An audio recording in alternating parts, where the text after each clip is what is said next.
Okay, very nice. సాధన ఎలా జరుగుతుంది మీది? బాగా చూస్తున్నారా? Okay, very nice. 1.5 year అనుకో, 1.5 year తర్వాత జూలైలో వచ్చారు కదా.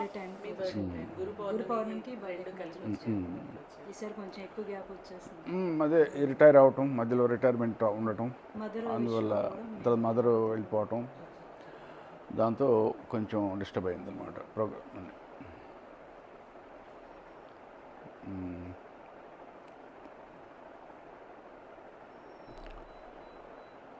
చాలా సంతోషం. చక్కగా మీరు మీ ఇక్కడ ఏరియా అంతా బాగా స్ప్రెడ్ అవుతున్నట్టుంది. అందరూ చాలా చాలా గురుసేవ కూడా బాగా చేస్తారు గురుగారు. Very good. ఎవరి స్థాయిలో ఎవరి స్టైల్లో వాళ్ళు అందరూ చేస్తారు. Very nice. సాధన బాగా చేసుకుంటున్నారు, క్రియలు జరుగుతున్నాయి. క్రియలు అయితే చెప్పనక్కర్లేదు. Very good, very good. Peak లెవెల్లో జరుగుతున్నాయి. చాలా సంతోషం. ఆ సంస్కారాలు వాసనలు బాగా ఎక్కువగా ప్రబలంగా ఉన్నప్పుడు అంటే ఆ వేడి ఎలా వాడాలో కూడా తెలియట్లేదు. అలాంటప్పుడు కొంచెం నిలబడడానికే ఇప్పుడు ఇది కంబళి బాగా మురికి పెట్టిందండి. ఓకే, ఎక్కువగా దుమ్ము తగిలి బాగా చాలా రోజుల నుంచి ఎప్పుడు క్లీన్ చేయలేదు. ముందు మనం వాష్ చేయాలనుకున్నప్పుడు మొట్టమొదటి మనం చేసే పని ఏమిటి, ముందు దాన్ని ఓపెన్ చేసి ఇట్లా జాడిచ్చేస్తాం. ఆ జాడిచ్చినప్పుడు పై ధూళంతా ముందు గాలిలోకి ఎగిరిపోతూ ఉంటుంది. ఆ తర్వాత కూడా దాన్ని ముందు నీళ్ళలో ఒకసారి పెట్టి పై మట్టి అంతా తీసేస్తాం. అది కూడా అయిపోయిన తర్వాత అప్పుడు సర్ఫ్ వేస్తాం. మళ్ళీ నీళ్ళలో వేసి సర్ఫ్ వేస్తాం. సర్ఫ్ వేసి నిదానంగా దాన్ని ఉతకటం మొదలు పెడతాం. ఆ లోపల ఏం రంగు అయితే ఉందో మట్టి ఏదో ఇంకో అది అంటుకొని ఉంటుంది. అది కడిగినప్పుడు పిండినప్పుడు బ్లూ కలర్లో నీళ్ళు పోతుంటాయి. అదే మీరు ఏదైనా కుంకుమ అలాంటిది ఏదో తగిలి ఉంటుంది అతుక్కొని ఉంటుంది. మీరు అది పిండినప్పుడు ఎరుపు రంగులో నీళ్ళు బయటకు పోతాయి. సేమ్ ఇంతే ఇదన్నమాట పద్ధతి. మన కర్మలు కూడా ప్రక్షాళనం అయ్యేటప్పుడు పెద్ద కర్మలు జాడించేస్తుంది శక్తి. పెద్ద కర్మలన్నింటి ఉగ్ర రూపంలో క్రియలు ప్రకటితం అవటం అవి జరుగుతూ ఉంటుంది. దాంతో పై కర్మలన్నీ ఎగిరిపోతాయి ముందు. ఆ తర్వాత నిదానంగా స్లో ప్రాసెస్లో మిగతా క్లీనింగ్ మొదలు పెడుతుంది. తొందరపడితే కుదరదు. మళ్ళీ మీరు పాత రోజుల్లో చూసే ఉంటారు, చాకలి రేవికి బట్టలు తీసుకెళ్తాడు, వాటిని స్టీమ్ పెడతాడు ముందు. చాలాసేపు పొయ్యి మీద పెట్టి దానికి ఆవిరి పెడితే అందులో ఉండేటువంటి దుమ్ము అంతా అంటే లూజ్ అయిపోతుంది. ముందు అతుక్కొని ఉంటుంది కదా, జికటిగా అతుక్కొని ఉన్న దుమ్ము అంతా మురికంతా కూడా లూజ్ అయిపోతుంది ముందు. దానికి చాలాసేపు పొయ్యి మీద పెడతాడు, సేమ్ చేయాలి. టైం పడుతుందా లేదా? తొందరపడితే అది రాదు, వర్కౌట్ కాదు కదా. పైగా మన శరీరాలు కూడా తట్టుకోలేవు. క్రియలు మరీ ఒక స్థాయి దాటి ఉగ్రంగా మొదలయ్యాయి అనుకోండి, మన శరీరాలు తట్టుకోలేవు. ఇంకా మనం చాలామంది మన సాధకులను కూడా చూస్తుంటుంటాం, కంప్లైంట్ చేస్తుంటారు, తట్టుకోలేకపోతున్నామండి అని. నిజంగా చాలా అన్కంఫర్టబుల్గా ఉంటాయి క్రియలు. శరీరానికి హాని అయితే ఏం కాదు మళ్ళీ, కానీ క్రియలు మాత్రం చాలా ఉగ్రంగా వస్తుంటాయి. ఎవరో పైన జుట్టుతో లాగేస్తున్నట్టు జుట్టు పట్టుకొని పైన విపరీతమైన నొప్పి. ఒకసారి ఆగ్నేయ చక్రం దగ్గర అవుతుంటాయి క్రియలు. బ్లేడ్ కూడా కాదు, గ్లాస్ పీస్తో కట్ చేసినట్టు అనుభూతి వస్తుంది, బాగా నొప్పిగా ఉంటుందన్నమాట ఆగ్నేయ చక్రం దగ్గర. కాబట్టి ఇవన్నీ ఏమిటంటే జరిగేది మన మంచికే. మరి ఎందుకు అంతగా ఉగ్రంగా జరుగుతున్న క్రియలంటే మనం చేసిన కర్మలు అలా ఉన్నాయి. మరి వదిలిపోవాలంటే కొంత నొప్పి భరాయించాలి కదా, అది ఇక్కడ కాన్సెప్ట్. సమయం గడిచే కొంది అవి ప్రక్షాళనం అయిపోతూ ఉంటుంటాయి. అందులో ఉన్న గొప్ప విషయం అది. ఇకపోతే ప్రతి ఒక్కరూ కూడా గుర్తుపెట్టుకోవాల్సిన విషయం ఏమిటంటే, ఆ, దాన్ని ఏమంటారు, ఒక కొన్ని అంటే అన్నీ డీటెయిల్స్లోకి వెళ్తే మనకి చాలా వస్తాయి సైన్స్ దీని గురించి సంబంధించింది. కానీ కొన్ని కొన్ని విషయాలు, ముఖ్యమైన విషయాలు గుర్తుపెట్టుకుంటే మనం మన డైరెక్షన్ రాంగ్గా వెళ్ళాం. మనం డైరెక్షన్ రాంగ్గా వెళ్ళాం. అప్పుడు అసలు విషయాన్ని వదిలేసామంటే, మిగతా విషయాల మీద దృష్టి ఎక్కువ పెట్టామంటే మన డైరెక్షనే ఇదైపోయే ప్రమాదం ఉందన్నమాట. ఉదాహరణకి నేను చిన్న ఎగ్జాంపుల్ చెప్తాను. నిన్న నేను విశాఖపట్నం డ్రైవ్ చేసుకుంటూ అక్కడ అనకాపల్లి ఆ ప్రాంతంలో సడన్గా డైవర్షన్ పెట్టాడు విశాఖపట్నానికి. ఒక చిన్న బోర్డు, హైవే మీద చిన్న బోర్డు. వేగంగా వచ్చేవాళ్ళు వాళ్ళు చూసే లోపలికి దాటిపోతాం, జాగ్రత్త పడకపోతే, అది వస్తుందని తెలియకపోతే. అసలు మామూలుగా హైవే అంతా కూడా బాగానే మార్కింగ్ అంతా చేసే ఉంది. ప్రతి చిన్న చిన్న ఊరు మార్క్ చేశారు.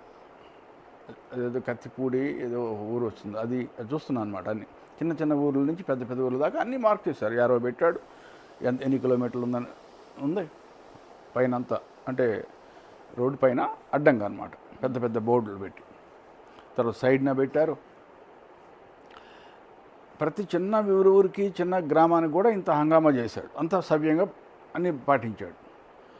అలా అటువంటి పరిస్థితుల్లో విశాఖపట్నం లాంటి మేజర్ సిటీ అయిపోయా, దానికి ఇంకెలా బాగా చేసి ఉండాలి మార్కింగ్ చేసి.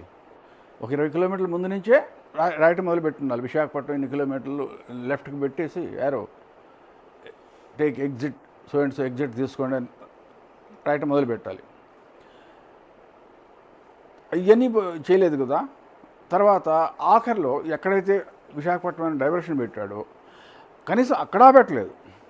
అసలైన పాయింట్ అది పైన, అంటే రోడ్డు కట్టడంగా పెద్ద బోర్డు అన్నమాట. నేరుగా పోతే కలకట్టా, లెఫ్ట్కి పోతే విశాఖపట్నం అని బోర్డు పెడితే సింపుల్గా అర్థమైపోతుంది. అలా కాకుండా ఒక చిన్న ఒక గొంతులోకి పోతే మనం స్ట్రీట్ నెంబర్ బోర్డు పెడతాం కదా, అలా ఒక చిన్న అది కింద లెవెల్లో పెట్టాడు అనమాట. అంటే ఇప్పుడు ఏమైంది, ఇక్కడ మిగతావన్నీ బాగానే చేశాడు, అసలు దేని మీద అయితే ఫోకస్ చేయాలో దాని మీద చేయలేదు. అంటే విశాఖపట్నానికి రప్పించలేకపోతున్నారు టూరిస్టులని, వేగంగా వెళ్ళిపోతున్నారు దాటి, బైపాస్ చేసేసి. ఆ మెయిన్ పర్పసే సాల్వ్ కాలేదు అక్కడ. విశాఖపట్నానికి బైపాస్ రోడ్డు వేశారు, అంతా బాగానే ఉంది.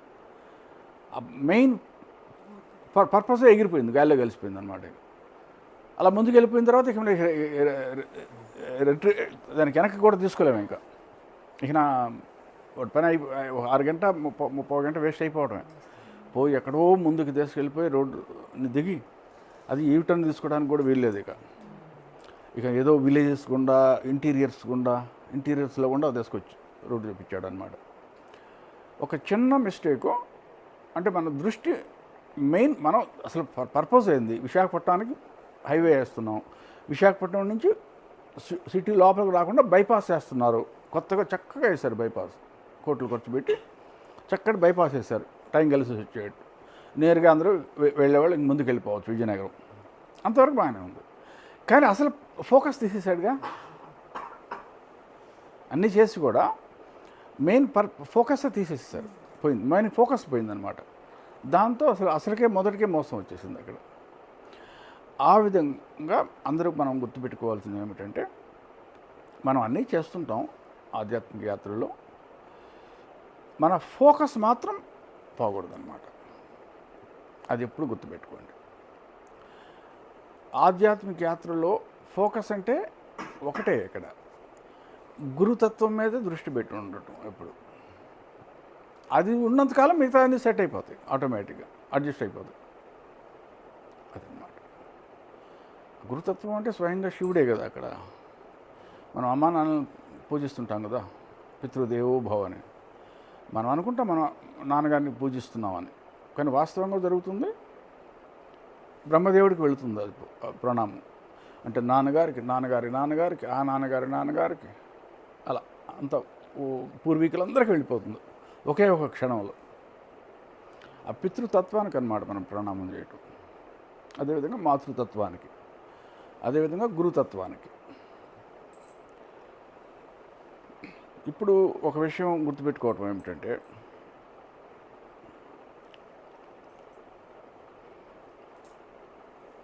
ఇప్పుడు ఎవరో ఉన్నారండి, ఇప్పుడు శ్రీనివాస్ గారు ఉన్నారు. ఆయన ఎవరో ఒకరు పుట్టిస్తేనే కదా ఆయన ఇప్పుడు పుట్టి ఉంది. ఇప్పుడు ఈ జన్మలో మీరు ఈ రూపంలో విశాఖపట్నంలో మీరు పుట్టారు అంటే మిమ్మల్ని ఎవరో పుట్టిస్తేనే కదా, లేకపోతే మీరు అసలు ఉండరుగా, అంటే మీ అస్తిత్వం లేదుగా. ఇక ఎవరైతే మిమ్మల్ని పుట్టించారో మీ నాన్నగారిని కూడా ఇంకెవరో పుట్టించే ఉంటారుగా. ఆ విధంగా మీరు వెనక్కి వెళ్ళండి, 1,00,000 సంవత్సరాలు లేకపోతే 4 యుగాలు వెనక్కి వెళ్ళిపోండి. 4 యుగాల వెనక కూడా మీ పూర్వీకులు ఎవరో ఉండే ఉంటారు. మనకు తెలియకపోవచ్చు, కానీ ఉండే ఉంటారు కదా. వాళ్ళు లేకపోతే మీరు అసలు ఇప్పుడు ఉండరు కదా. ఇది గుర్తుపెట్టుకోవాల్సింది. సేమ్ గురువుని పూజించినప్పుడు కూడా ఆ గురుతత్వానికి ఎందుకు చేస్తాం ప్రణామం అంటే, ఒక గురువు అంటే గురువుకి గాలిలో ఏం ప్రత్యక్షం లేదు కదా గురువు. ఆ వెనక లింక్ అనేది ఏర్పడిపోతుందిగా. ఆ విధంగా అన్నమాట. ఈ విషయాన్ని ఎప్పుడు గుర్తుపెట్టుకోండి. దృష్టి గురుతత్వం గురువు మీద నుంచి ఎప్పుడు దృష్టి పోకూడదు. శాశ్వతంగా అది ఒకసారి ఫోకస్ అయిపోయిందంటే ఫిక్స్ అయిపోయినట్టు, లాక్ అయిపోయినట్టు అనమాట. ఇక అంటాం చూడండి, లాక్ అయిపోతే ఇక ఏమన్నా కానీ అది మాత్రం గురువు మాత్రం తప్పదు. ఇక అది ఉన్నంతకాలం మిగతా అన్నీ అడ్జస్ట్ అయిపోతాయి అన్నమాట. అది ప్రాబ్లం ఏం లేదు. ఇప్పుడు ఒక్కోసారి యుద్ధ విమానాలు నడుపుతున్నప్పుడు పైలట్ ఏం చేస్తాడంటే, ముందు మిజైల్ని గురిపెట్టి లాక్ చేసేస్తాడు, లేజర్ లాక్ అయిపోతుంది. ఇక ఎదుటి వ్యక్తి శత్రువు యొక్క విమానం వాళ్ళు తప్పించుకోవడానికి ఎన్నైనా ప్రయత్నం చేయండి, గాలి ఇటన్నా కొట్టునేయండి, ఈ మిజైల్ మాత్రం ఆ గురి నుంచి వదలదు. ఇక లాక్ అయి ఉంటుంది అనమాట. లేజర్తో లాక్ అయిపోయింది. ఒకసారి లాక్ అయిందంటే ఇక అంతే, ఇది కూడా తిరుగుతూనే ఉంటుంది మిజైల్, పైకి కిందకి పక్కకి, దాని వదలదు అనమాట. ఇక ఎప్పుడో బాంబు దగ్గరికి రాగానే, అంటే రేంజ్లోకి రాగానే బటన్ నొక్కుతాడు, వెళ్ళిపోయి మిజైల్ వెళ్ళిపోతుంది. ఇక అదేవిధంగా ముందు మన గురి కరెక్ట్గా ఉంటే ఒక లాక్ అయిపోయి గురువు మీద, ఆ తర్వాత మన కర్మలు అంటే రేంజ్లోకి రావడం అంటే మన కర్మలకి ప్రక్షాళన మొదలు కావాలి కదా. కేవలం గురువు గారి మీద గురి కుదిరింది అంటే సరి మోక్షం రాదు కదా వెంటనే. ముందు కర్మ ప్రక్షాళన జరగాలి కదా. ఆ కర్మ ప్రక్షాళన జరిగే కొంది మనం రేంజ్లోకి వెళ్ళి దగ్గర పడిపోతుంటుంటాం అన్నమాట. ఎప్పుడో ఒక స్టేజ్లో ఇక మనకు తెలుస్తూ ఉంటుంది రేంజ్ దగ్గర అవుతుంది అనే విషయం కూడా. సేమ్ ఇది కూడా ఒక స్టోరీ అన్నమాట. ఏ విధంగా అయితే ఒక పైలట్ మిజైల్ లాక్ చేసేస్తాడో శత్రువుల విమానం మీద, తర్వాత రేంజ్లోకి రాగానే, అంటే రేంజ్లోకి వచ్చి సరిపోయింది రేంజ్ అనుకున్నప్పుడు బటన్ నొక్కేస్తాడు, మిజైల్ని పంపించేస్తాడు. ఇది కూడా అంతే అన్నమాట. సో వీటన్నిటికీ అంటే గురి అనేది ఎప్పుడు గురుతత్వం మీద ఫోకస్ అనేది దృష్టి. జరగాల్సిన ప్రక్రియ అంతా కర్మలో ప్రక్షాళనం అవటం అన్నమాట. అంతే, ఇంకేం లేదు. ఆ కర్మ ప్రక్షాళనం అనేది ప్రాసెస్, పద్ధతి. ఫోకస్ అనేది గురువు మీద. అది ఎందుకు? అక్కడ గురువుని పరికరంగా వాడుకోవటం జరుగుతుంది. ఇక్కడ గురువు నుంచి రావటం లేదు, అది గురువుని ఒక పరికరంగా వాడుకోవడానికి జరుగుతుందన్నమాట. మన ప్రక్రియ జరగటానికి. ఇంకా మీకు చెప్పాలంటే, నేను డ్రైవ్ చేస్తూ వస్తున్నాను అనుకోండి. డ్రైవ్ చేస్తూ వస్తుంటే ఒక్కొక్క దగ్గర బాగా చీకటిగా ఉంది, లైట్లు లేవు, అంత పొగ, డీజిల్ బోళ్ళు బాగుతున్నాయి.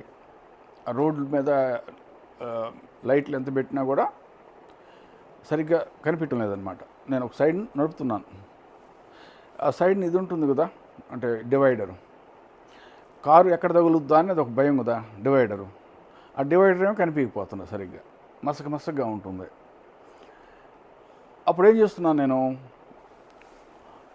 ఈ డివైడర్ పక్కనే నా బండి నడుపుతున్నాను, నా పక్కనే ఇంకొక లైన్ గీసి ఉంటుంది కదా, లేన్స్ మార్కింగ్.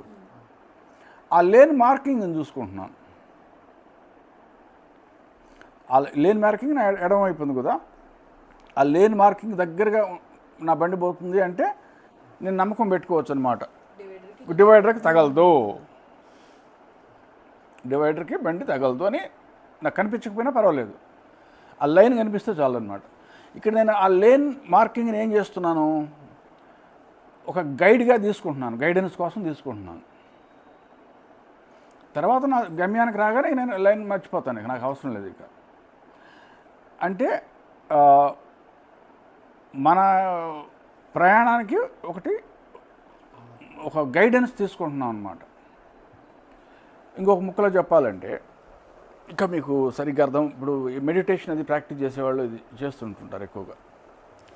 ఏం చేస్తుంటారంటే, వాళ్ళు మనసుని ఒక ఏకాగ్రత, ఒక ఏదన్నా వస్తువు మీద ఏకాగ్రత చేయాలంటారు. మనసుని ఒక వస్తువు మీద ఏకాగ్రత అంటే, ఇప్పుడు ఉదాహరణకి ఒక పుష్పం ఉందనుకోండి, ఒక దండ మీద ఫోకస్ చేయాలి. నేను ఈ దండ మీద ఫోకస్ చేయాలి మనసుని అంటే, నా మనసు నిలకడగా ఉండకపోతుండే, అటు ఇటు పరిగెత్తుతుంది. ఓకే, దానికోసం నేను ఈ ధ్యేయం అంటారు దీన్ని, ఆబ్జెక్ట్, దీన్ని పరికరంగా వాడుకుంటున్నాను. ఈ ధ్యేయాన్ని నేను పరికరంగా వాడుకుంటున్నాను. అంటే నాలో ఎన్నన్నా రానియండి ఇక నా ఆలోచనలు, మనసు ఎటో పోతుంది. గాడ్ బ్లెస్ చేయండి, కూర్చోండి. God bless. ఓ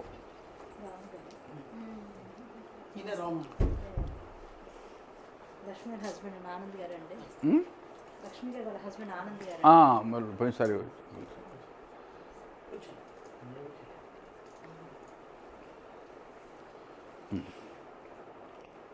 ఓకే, బయలుదేరుతున్నారా? ఓకే అండి, గాడ్ బ్లెస్.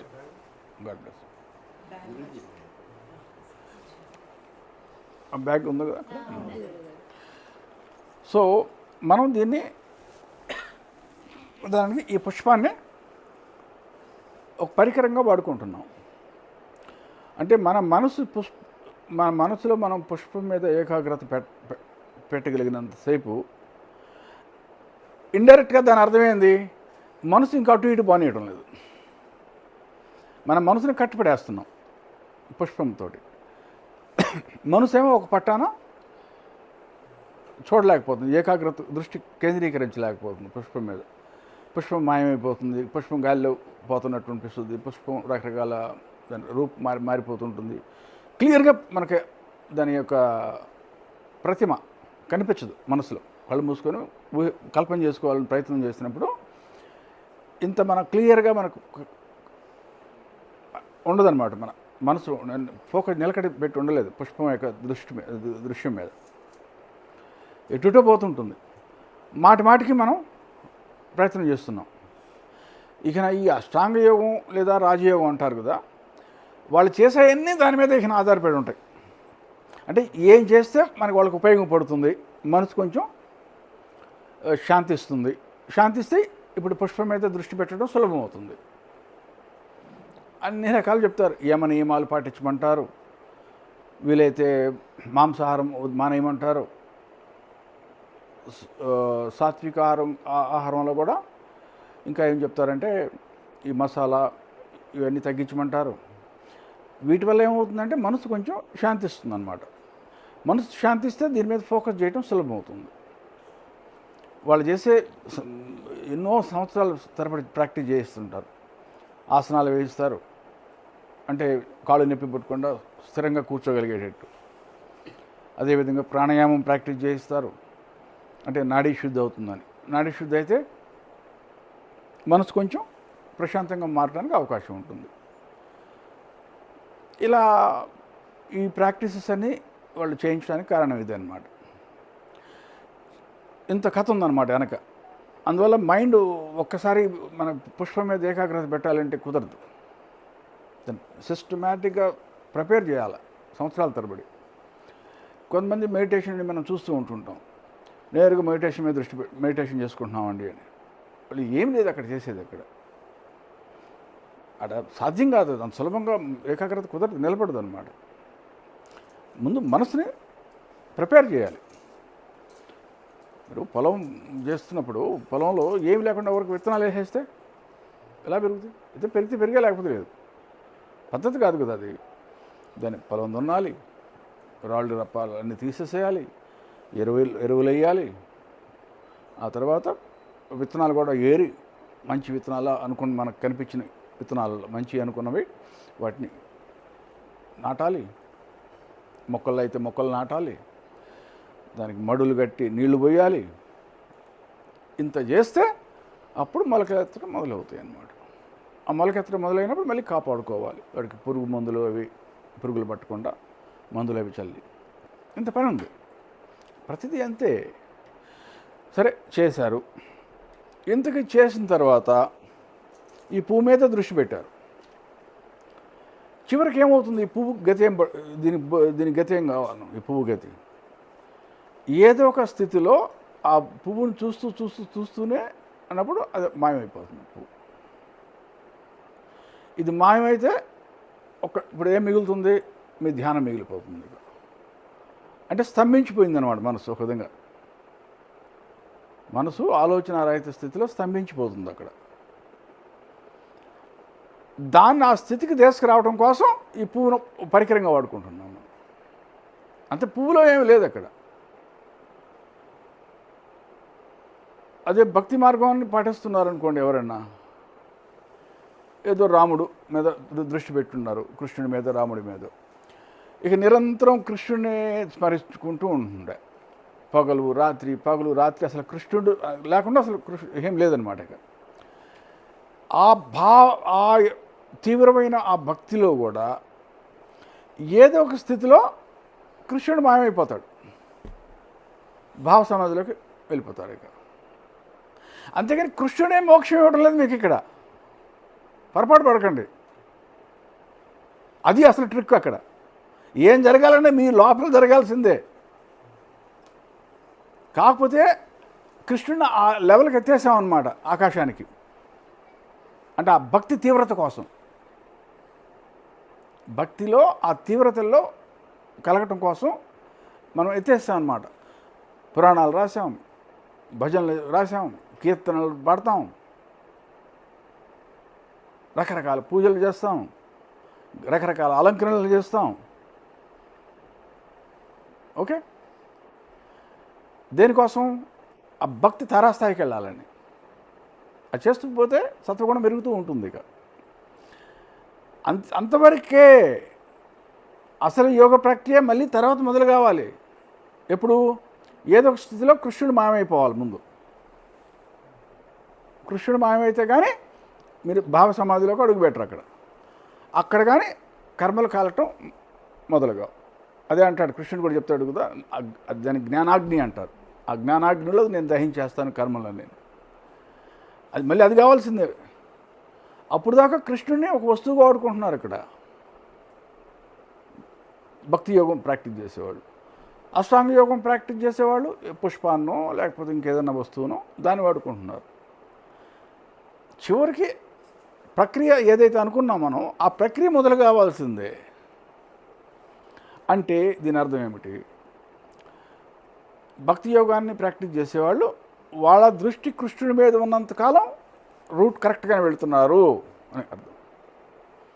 కృష్ణుడి పరికరమే వాడబడుతున్నారు పరికరంగానే, కానీ ఆ పరికరమే మోక్షం ఇచ్చేది చివరికి, ఆ కర్మల నుంచి ముక్తి పొందించేది. అందువల్ల గురి కృష్ణుడి మీద ఉన్నంతకాలం అంత సవ్యంగా మన యాత్ర జరుగుతున్నట్టు. అదేవిధంగా అష్టాంగ యోగం ప్రాక్టీస్ చేస్తున్నారంటే వాళ్ళు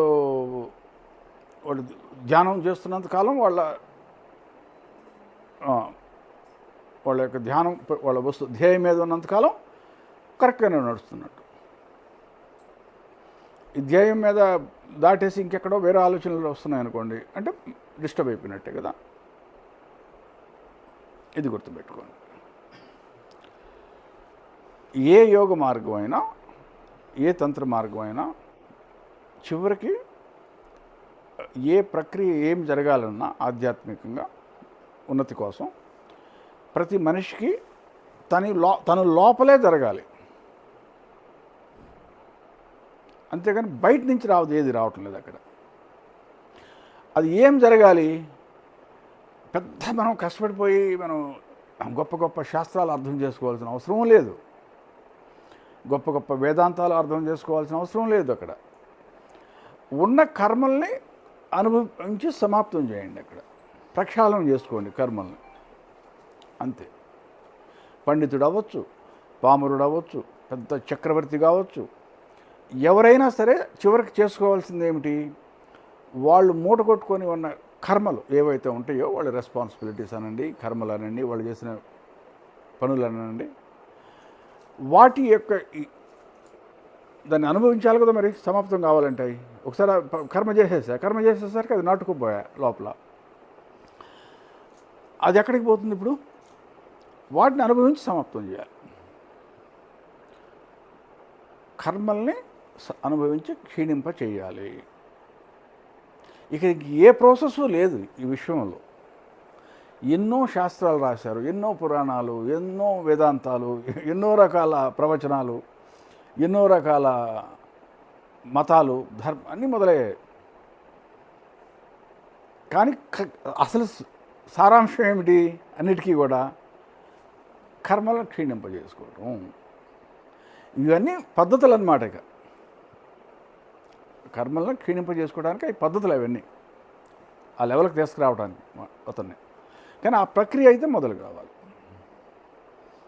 కర్మల ప్రక్షాళనం అవ్వటం అనేది ఆధ్యాత్మిక యాత్రలో ఉన్న అసలైన సారాంశము. ఎందుకంటే ఆత్మ పరమాత్మ వేరు కాదు. ఆత్మే పరమాత్మ, పిండాండం బ్రహ్మాండం, ఇద్దరిలో తేడా లేదు అక్కడ. మరి అనంతమైన ఆత్మే మనిషి లోపల ఉన్నప్పుడు అంత అనంతమైన ఆత్మకి ఇంకెక్కడి నుంచి శక్తి వస్తుంది? బయట ఉన్న శక్తి అంతా లోపలే ఉన్నాయి. ఆత్మ అంటే స్వయంగా శివుడే కదా అక్కడ. శివుడు అంటే శివుడు శక్తియే కదా, రెండు ఒకరే కదా అక్కడ. శివుడు శక్తి ఒకరే అయిపోయాయి అక్కడ, వేరే కాదు అయిపోయాయి. అసలు శక్తి అంతా లోపలే ఉన్నాయి. బయట ఉన్న విశ్వం అంతా వ్యాపించి ఉన్న ఏదైతే శక్తి ఉందో అదే శక్తి మనిషి లోపల కూడా ఉండే. అంతా కంటిన్యూస్ అనమాట, ఒకటే ఆ శక్తి. బయట ఉన్న శక్తి ఒకటే, ఆ లోపల ఉన్న శక్తి ఒకటే, ఇక్కడ వేరు కాదు అది. మళ్ళీ ఇటువంటి పరిస్థితుల్లో ఎక్స్ట్రా అంటూ ఇంకా ఎక్కడి నుంచి వస్తుంది? ఇక మరొక విశ్వం నుంచి అనుకోవాల్సిందే. ఇక మనం అందుమించి ఇంకా విశ్వం అంతా అదే ఒకే శక్తి అయిపోయి, మరొక విశ్వం అయినా ఇంకెన్ని విశ్వాలైనా కూడా పరాశక్తి ఒకటే కదా.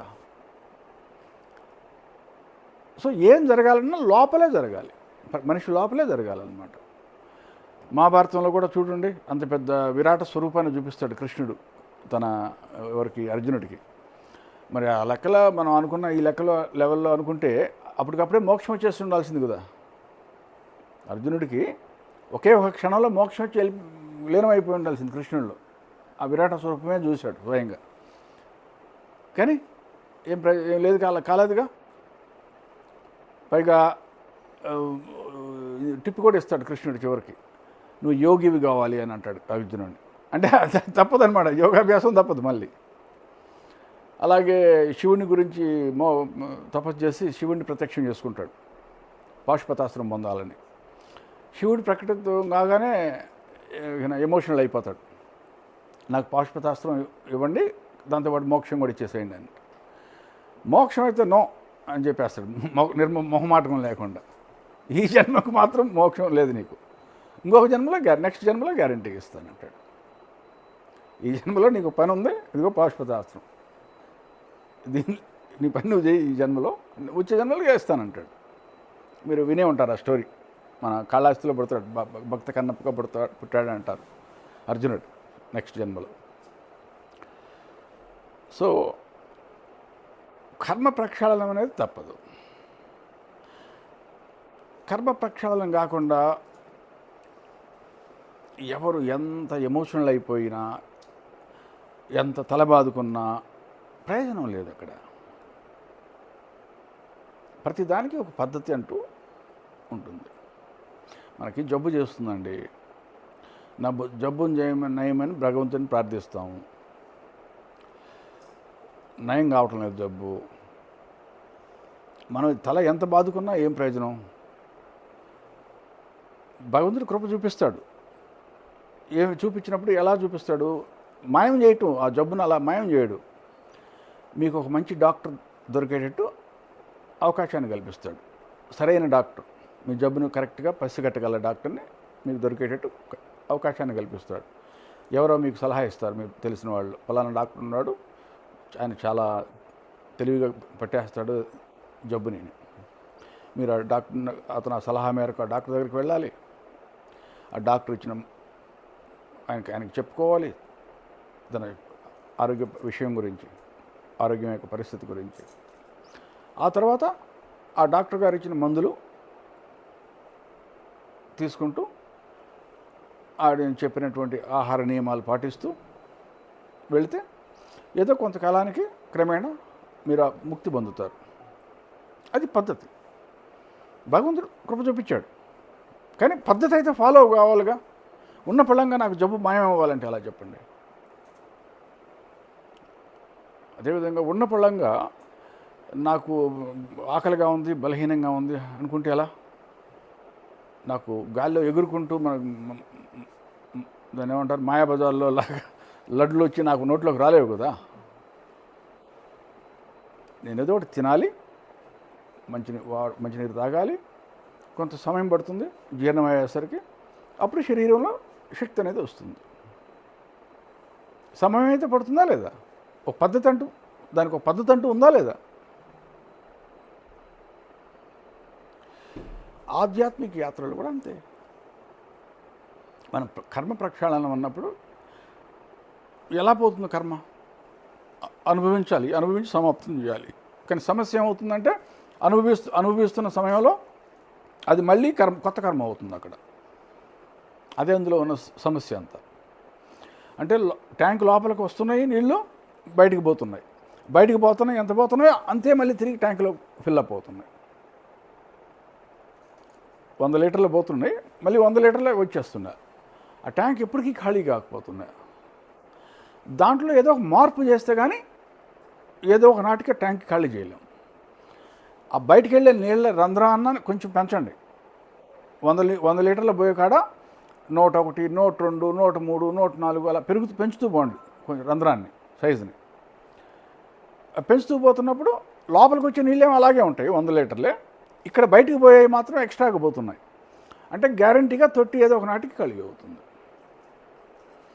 అదేవిధంగా ఒకవేళ ఆ రంధ్రాన్ని పెంచడం దలుచుకోలేదు, లోపలికి వస్తున్నాయి నీళ్లు, ఆ రంధ్రాన్ని కొంచెం బ్లాక్ చేయండి, పూడ్చండి. 100 లీటర్లు వచ్చే కాడ 99, 98, 97, 96 తగ్గిపోతుంది అనమాట లోపలికి రావటం నీళ్లు. అలాగైనా ట్యాంక్ ఖాళీ అవుతుంది. ఇంకా మీరు 2 చేయగలిగారనుకోండి, ఇక్కడ బయటకు వెళ్ళే పైపులో నుంచి రంధ్రాన్ని పెంచండి సైజు, ఇక్కడ లోపలికి నీళ్ళు వస్తున్నాయి కదా దాన్ని కొంచెం తగ్గించండి, ఇంకా వేగంగా తొట్టి ఖాళీ అయిపోతుంది. ఎంత పెద్ద ఆధ్యాత్మిక స్థాయిలో ఉన్నవాళ్ళు కూడా కంప్లీట్ ఆ స్థితిలో లేరు. ఏమిటి, లోపలికి అసలు నీళ్ళే రావటం లేదు, పోయే నీళ్ళు మాత్రమే పోతున్నాయి. అలాంటి పరిస్థితులు ఏ మానవుడికి సాధ్యం కాదు. ఇది కేవలం కృష్ణుడికి, రాముడికి మాత్రమే సాధ్యమైంది.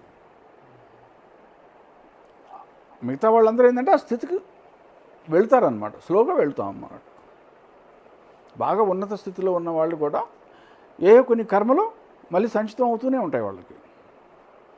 కాకపోతే లెవెల్ తగ్గిస్తున్నాం మనం, సాధన ద్వారా సాధన చేసి మనం లెవెల్ తగ్గించుకుంటూ పోతున్నాం అన్నమాట. ఇది గుర్తుపెట్టుకోండి. అయితే అందరూ ఇంత వినిన తర్వాత కూడా జనాలకు ఏమవుతుందంటే, జనాల్లో ఆ దృఢ సంకల్పం అనేది రాదు. సాధన చేద్దామని, ఆధ్యాత్మిక యాత్ర చేయాలని ఆ సంకల్పం రాదన్నమాట. ఉదాసీనంగా ఉంటారు. ఇంకా అందరికి ఒక విషయం క్లారిటీ కాని విషయం ఏమిటంటే, వాళ్ళు ఏమని అడుగుతుంటారంటే, ఓకే కర్మలు కాలిపోతూ ఉన్నాయి కర్మలు, అయితే ఏం జరుగుతుంది, ఏమవుతుంది అక్కడ? కర్మలు కాలింది కరెక్టే, దానివల్ల ఏమిటి ప్రయోజనం? ఇప్పుడు ఆధ్యాత్మికంగా మనకు ఉన్నతి వస్తుందని మనకు ఎలా తెలుస్తుంది? ప్రతి మనిషి లోపల ఉన్నది ఆత్మ కదా, హృదయంలో ఉన్నది ఆత్మ అయిపోయాయి. ఆ ఆత్మ చుట్టూరు కప్పబడి ఉంది మాయ, కర్మల వల్ల కప్పబడి ఉంది అన్నమాట. ఇప్పుడు ఆత్మకి తనకై తను చూసుకోలేదు. ఎవరైనా సరే మనకై మనం ఎలా చూసుకోగలం? మనకి ఒక పరికరం కావాలి, ఒక అద్దం ఉంటే మనం చూసుకోగలం. మన ముఖం ఇలా ఉంది, మన ముఖం మీద ఈ రంగు అంటుకుంది అని మనం చూసుకోగలం. ఆ విధంగా ఆత్మకి తను ఎవరు అనేది ఎలా తెలుస్తుంది? అక్కడ తనకైతే తనే చూసుకోలేకపోతుండే.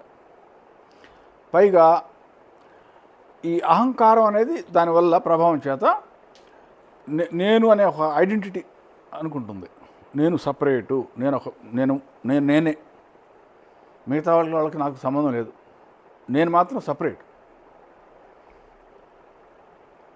నేను అనే ఒకడు ఉన్నాను అనేటువంటి ఆ భావన అన్నమాట. ఈ ప్రపంచం అంతా నేను కాదు, మిగతా వాళ్ళందరూ ఎవరెవరో, నేను మాత్రం నేనే అనే ఆ భావన అదొకటి ఉండే చుట్టూరు కర్మం అంటుకొని ఉంది. ఇటువంటి పరిస్థితుల్లో ఆ కర్మ ప్రక్షాళనం అయ్యేకుంది ఏమవుతుందంటే మనసు ప్రశాంతం అయిపోతుంది. అక్కడ ఆ కర్మల వల్ల ఆ మనసులో అలలు ఉవ్వెత్తులు లేస్తుంటాయన్నమాట. అంటే మనసు అల్లకల్లోలంగా ఉంటుంది అనేక రకాల ఆలోచనలతోటి.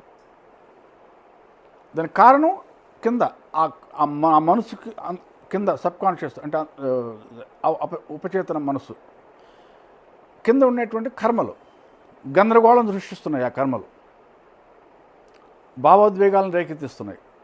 దాంతో పైన మనసు అల్లకల్లోలంగా తయారవుతుంది. అది అక్కడ జరుగుతుంది. ఈ మనసు అల్లకల్లోలంగా జరుగుతున్నప్పుడు ఈ ఆత్మకి కనిపించడం లేదు, తను ఏమిటి అనేది కనిపించడం లేదు, తెలియటం లేదు ఆత్మకి. ఎప్పుడైతే ఈ కర్మలు కాలిపోతున్నాయో ఆ ఉవ్వెత్తున ఎగిసిపడే అలలు తగ్గిపోతుంటుంటాయి. ఎప్పుడైతే అవి తగ్గిపోతున్నాయో స్పష్టంగా తయారవుతుందన్నమాట నీరు. మనసులో ఉన్నటువంటి మనసునే ఒక నీళ్ళ కొలను అనుకోండి, ఒక నీళ్ళ కొలను అనుకోండి. ఎప్పుడైతే అది ప్రశాంతం అది లోపల ఉన్న ఆత్మకి అద్దంలాగా పనిచేస్తుంది. ఒక రకమైన అద్దంలాగా పనిచేస్తుంది అన్నమాట. మనం ఏ విధంగా అయితే ఈ మురికంతా పోయిన తర్వాత మనం స్పష్టంగా మనకు కనిపిస్తుందో మన ముఖం, మురికుంటే అంటుకొని ఉందనుకోండి మనకు సరిగ్గా కనిపించదు కదా. అదేవిధంగా ఆత్మకి తన రూపం ప్రతిబింబించడం మొదలవుతుంది. దాన్ని ఆత్మదర్శనం అంటాం. ఆత్మకి ఇంకెక్కడ దర్శనం? అది ఉన్నదే ఆత్మ అయిపోయి ఇంకేం లేదైపోయా. అంతేగాని ఆత్మకి ఎవరో బొమ్మల కళలో వచ్చి ప్రకటితం కావటం లేదు అక్కడ. అదంతా ఏంటంటే భ్రమ, అదంతా భ్రమ అన్నమాట. అయితే ఒకటి విషయం గుర్తుపెట్టుకోవాలి, మరి ఆత్మకి రూపం అంటూ లేదు కదా, మరి ఏం ప్రతిబింబిస్తుంది? మీరు సాధన చేశారు, మీ కర్మల నుంచి ముక్తి పొందారు, చివరికి మీకు మీ యొక్క స్వభావం ఏమిటి అనేది మీకు ప్రతిబింబిస్తుంది. మీకు అంతరంలోనే ఏమిటి ప్రతిబింబిస్తుంది అక్కడ? ఆ ప్రతిబింబించేది ఏమిటి? మరి ఆత్మకి రూపమే లేనప్పుడు సచ్చిదానంద స్వరూపం, సత్ చిత్ ఆనందం. సచ్చిదానంద స్వరూపం అంటాం. ఆత్మకి ఉన్నదే ఇదే, ఇంత తప్ప ఇంకేమీ తెలియదు ఆత్మకి. భగవంతుడికి ఇంకేమీ తెలియదు అన్నమాట. తాను సచ్చిదానంద స్వరూపుడు అనే విషయం మాత్రమే అవగతం అవుతుంది. అదే ప్రతిబింబిస్తుంది. ఆ మనసులు ప్రశాంతం అయ్యే కొంది, మనసు ఎప్పుడైతే ప్రశాంతం అవుతుందో తన యొక్క సచ్చిదానంద స్వరూపం తనకు అంతరంలోనే ప్రతిబింబిస్తుంది అన్నమాట. అది యోగాభ్యాసం. ఈ ఒక్క మాట తెలియడానికే యోగాలను ప్రయాణిస్తుంది. దీనికోసమే మనం ఎన్నో ఆధ్యాత్మిక యాత్రలు ఎన్నో ఉన్నాయన్నమాట. దీనికి పెద్ద యోగాభ్యాసం సాధన చేయడానికి పెద్ద చక్రవర్తి అవ్వాల్సిన పని లేదు, పెద్ద వ్యాపారవేత్త, డబ్బుండే వ్యాపారవేత్త అవ్వాల్సిన పని లేదు, ఒక పెద్ద శాస్త్రాలన్నీ బాగా చదివేసి వడపోసిన పెద్ద పండితుడు అవ్వాల్సిన అవసరం లేదు. ఒక సింపుల్ పామరుడైనా చాలు. అది అవగతం అయితే పని అయిపోతుంది అక్కడ. అది అవగతం అయిన నాడు వాల్మీకి లాంటి వాడు ఏ లెవెల్కి వెళ్ళిపోయారో మీకు తెలిసిన విషయం. ఒక అడవుల్లో తిరుగుతున్న ఒక కిరాతకుడు ఏ స్థాయికి వెళ్ళిపోతాడో మీకు తెలుసు కదా. ఇది పట్టుకోవాల్సింది. ఇంకా ఎంతోమంది ఏమిటంటే ఒక పట్టాన్ని మనం వాళ్ళలో మార్పు తేలేం. జనంలో ఇంత చెప్పినా కూడా ఓకే అంత బాగానే ఉంది అంటే మనం హ్యాపీగా ఉంటాం. మన కర్మలన్నీ ప్రక్షాళన అయితే మన సచ్చిదానంద స్వరూపం మనకు అవగతం అవుతుంది, మనకు ఆనందంగా ఉంటాం. అంతేనా ఆధ్యాత్మిక యాత్ర అంటే? అంతే. మరి జీవితం, ప్రపంచం ఇవన్నీ ఇంకేం వీటి సంగతి ఏంటి? వాళ్ళకి అర్థం కాని మరొక విషయం ఉంది అక్కడ. నేను చెప్తుంది ఏం జరుగుతుందనేది చెప్పాను, దాని పర్యవసానం ఎలా ఉంటుంది అనేది ఇంకా అర్థం కావటం లేదు జనాలకి. అందులో అసలు ట్రిక్ అర్థం కావటం లేదు అక్కడ. ఆ సచ్చిదానంద స్వరూపం ఎప్పుడైతే అవగతం అవటం మొదలవుతుందో అక్కడ మరొక ప్రక్రియ కూడా జరుగుతుంది. అక్కడ ఆత్మ అంటే శివుడే కదా, శివుడు శక్తి ఒకటే కదా, వేరు కాదు కదా. శక్తి కంప్లీట్గా సంపూర్ణంగా నియంత్రణలోకి వస్తుంది అక్కడ. ఇప్పుడు శివుడికి ప్రతి మనిషిలో ఉన్నది ఆ శివుడే, మీలో ఉన్నది ఆ శివుడే. మీకు అవగతం అయిందనుకోండి, ఆ శివుడిని నేనే ఎంతో కాలం నుంచి వింటున్నది ఆ శివుడు ఎవరో కాదు నేనే స్వయంగానే. అది ఎప్పుడైతే మీకు అవగతం అయిందో అదే క్షణంలో నాది అర్ధనారీశ్వర స్వరూపం అనే విషయం కూడా మీకే అర్థమవుతుంది. అది అర్థమైనప్పుడు శక్తి అంతా మీ నియంత్రణలో ఉంటుంది. అక్కడ మీదే కదా శక్తి, మీరే శివుడు అయిపోయా, మీరే శక్తి అయిపోయా అక్కడ. అప్పుడు ఏమవుతుంది, ఈ ప్రపంచంలో ఉన్న శక్తులన్నీ మీవే, అక్కడ సిద్ధులన్నీ మహిమలన్నీ మీవే అయిపోయాయి అక్కడ. చూడండి దాని పర్యవసానం ఎలా ఉంటుందో. ఇక ప్రపంచం ఏమిటి, మనం డబ్బులు మూటగట్టుకోవటం ఏమిటి, అన్నీ మనకు కావాలని ఏం కోరుకుంటే అది వచ్చేస్తాయి అయిపోయాయి ఆ స్థితిలో. అవునా? మరి ఇంత దాని ఖజానాన్ని మీ లోపల పెట్టుకొని బయట వెతికితే ఏం ప్రయోజనం అక్కడ? అంటే ఒక నది చక్కగా మీరు గోదావరి నదిని నడుస్తూ ఉన్నారు, అడవిలో గోదావరి ప్రవహిస్తుందనే విషయం మీకు తెలియదు. ఇక్కడ బావి తవ్వుతున్నారు నీళ్ళ కోసం. అది పరిస్థితి అలాగే ఉంది. మరి గోదావరి నది స్వచ్ఛమైన నీళ్లు ప్రవహిస్తూ ఉన్నాయి, అనంతమైన నీరు. అది పక్కనే పోతుంటే అది వదిలేసేసి ఇక్కడ మీరు బావి తవ్వుతున్నారు. ఎందుకంటే మీకు నది పక్కనే ఉందనే విషయం తెలియదు కాబట్టి. ఎందుకంటే మీరు అడవిలో ఉన్నారు, కనిపించడం లేదు. ఎవరో ఒక మహాత్ముడు ఒకళ్ళు కనిపించి, ఎరా పిచ్చోడా ఏం చేస్తున్నావు, ఒక పని నాతో ఈ చెట్టు ఎక్కువ అంటాడు. ఆ చెట్టు ఎక్కుతాడు. చెట్టు ఎక్కితే అప్పుడు కనిపిస్తుంది అప్పుడు గోదావరి నది. చాలా బతుకుంటాడు మరి ఏం చేస్తున్నాను ఇంతకాలం అని. ఇక అంతే. ఇక తవ్వటం ఆపేసేసి ఆ నది వైపు పరిగెత్తడం, అడుగులు వేయటం మొదలు పెడతాడు. ఇక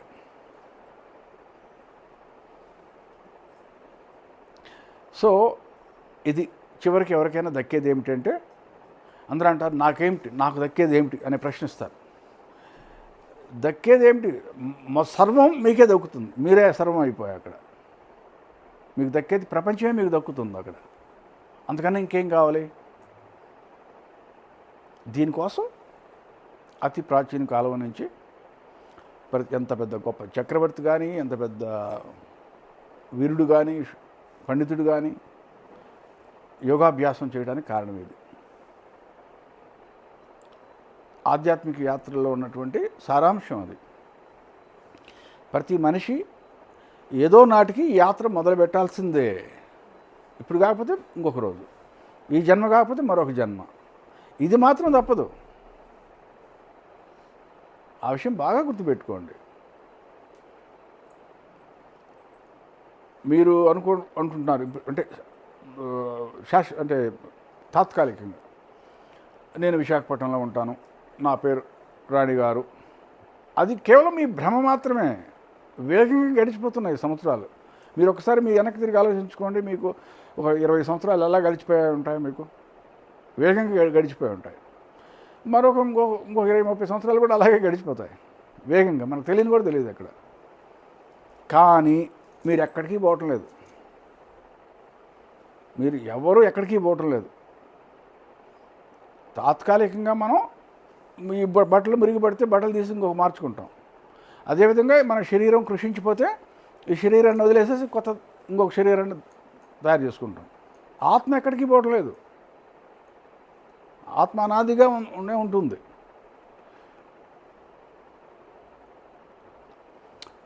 ఈ విషయం గుర్తుపెట్టుకోండి.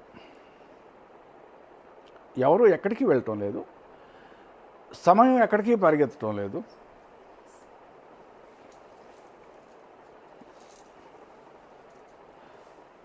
అంటే ఒక ముక్కలో చెప్పాలంటే, ఇంకా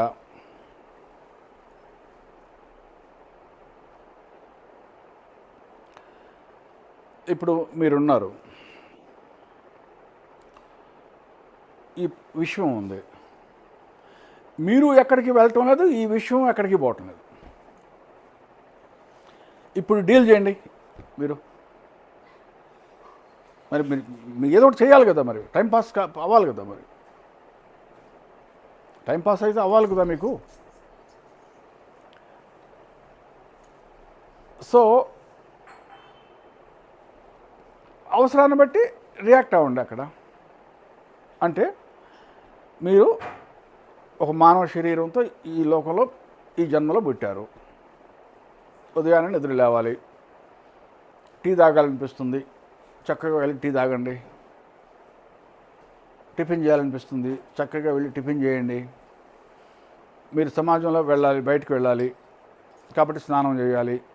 అంటే స్నానం చేయకపోతే వచ్చే నష్టం ఏమీ లేదు అక్కడ. మన కోసం చేసుకోవటం లేదు స్నానం. బయట వాళ్ళకి చెడ్డ వాసన రాకుండా ఉండాలని చెప్పి మనం స్నానం చేస్తాం.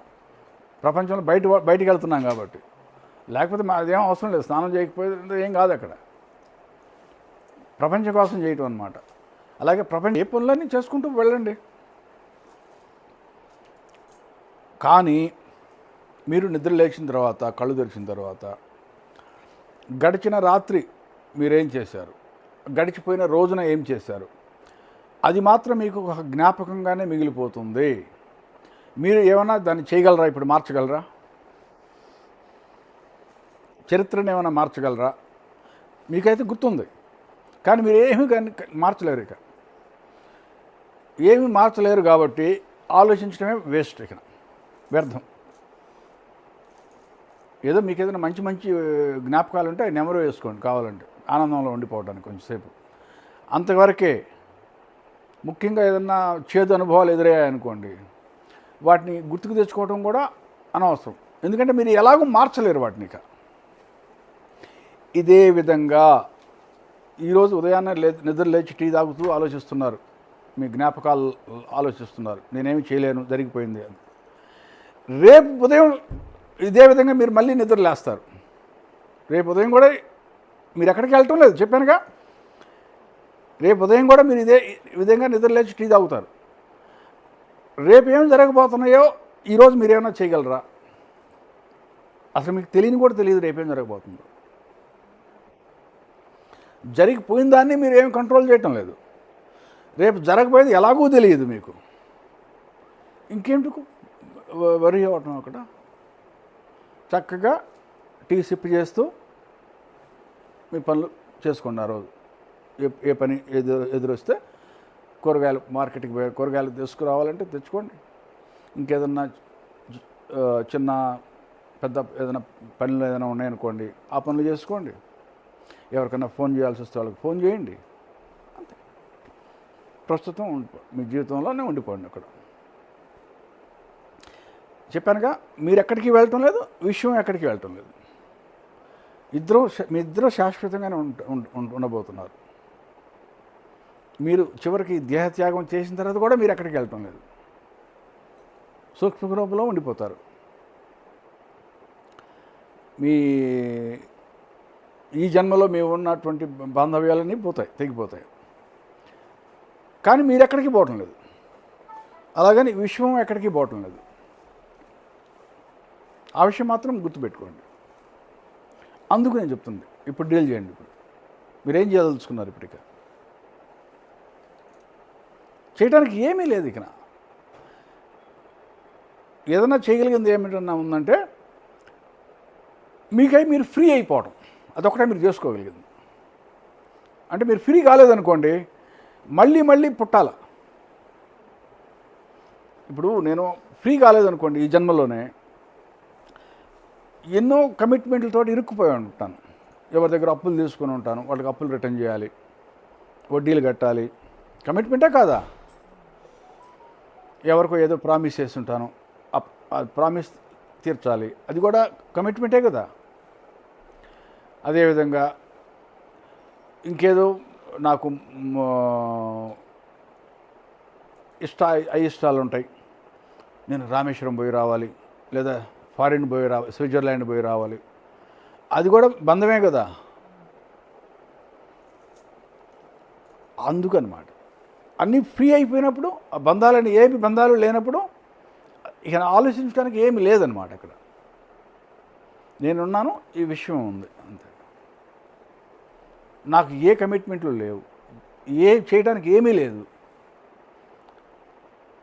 ఏదైనా చేయకూడదా? ఆ చేయకూడనివి కూడా ఏమి లేదు, చేయాల్సినవి ఏమి లేవు, చేయకూడని అనుకున్నవి కూడా ఏమి లేవు. నేను ఏం కావాలంటే అది చేస్తాను. నేను అన్నిటికీ ఫ్రీ. ఆ ఫ్రీడమ్ అన్నప్పుడు అన్నీ రావాలి కదా. మరి ఈ ధర్మాలు, నీతి, ధర్మం, అధర్మం అన్నీ పోవాలి. నేను ఇది చేయకూడదు, ఫలాంది చేయకూడదు, నువ్వు మిగతా అన్నీ చేయొచ్చు, కానీ ఇది చేయకూడదు, అది అధర్మం, ధర్మం కాదు. ఇంకెక్కడ ఫ్రీడమో అక్కడ ఇరుక్కుపోయా.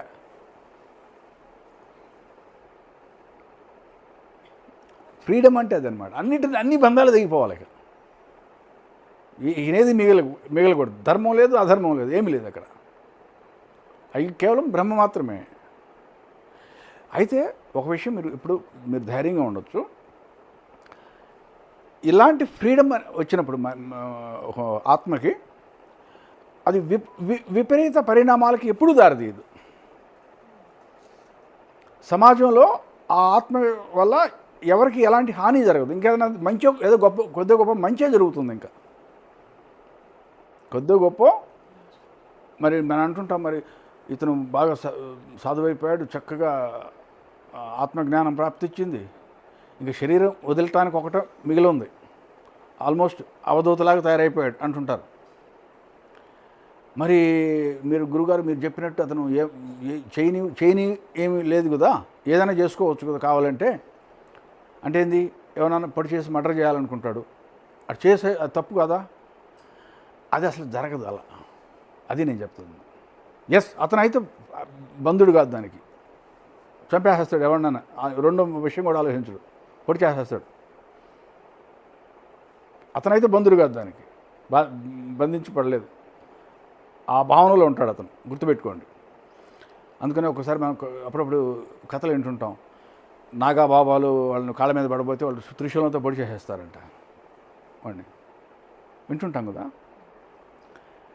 అతను ఆ స్థితిలో ఉంటాడనమాట అక్కడ. కానీ అతని వల్ల ఎవరికి ఏ హాని జరగదు. సమాజానికి చేటు కాదు అలాంటి పవిత్రమైనటువంటి స్వరూపంలో ఉన్నప్పుడు. ఒకవేళ పొడిచినా కూడా చచ్చినవాడికి మోక్షమే వస్తుంది అక్కడ. అంత పవిత్రత ఉంటుందన్నమాట వాళ్ళ యాక్షన్లో.